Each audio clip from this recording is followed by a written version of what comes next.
আমরা আজকে এসেছি পদ্মা নদী সংলগ্ন Padma river view hotel and রিসোর্টে। তো এখানে আপনারা দেখতে পাচ্ছেন আমি চিকেন তান্দুরি আর চিকেন গ্রিল যেটাই বলি না কেন, এটা হচ্ছে ব্রয়লার মিট খাচ্ছি।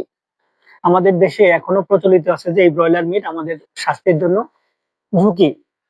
এটা আসলে একটা হলুদ সাংবাদিকতার প্রভাব। এই ব্রয়লার মিট আমাদের স্বাস্থ্যের জন্য খুবই উপকারী, কারণ ব্রয়লারের মাংস আমরা খেয়ে থাকি ৩৫ থেকে ৪০ দিনে।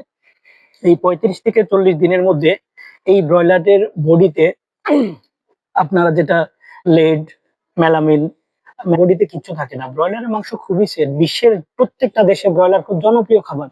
কিন্তু আমতার কারণে ব্রয়লার মাংস তেমন ঠিকভাবে ইনটেক করা হচ্ছে না।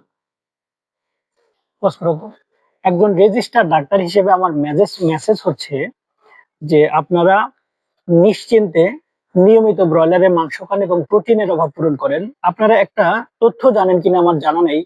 এখন পর্যন্ত বাংলাদেশে ৫৬% মহিলা এই প্রোটিনের অভাবে ভোগে। সুতরাং নিশ্চিন্তে আপনারা ব্রয়লারের মাংস খাবেন। ধন্যবাদ সকলকে।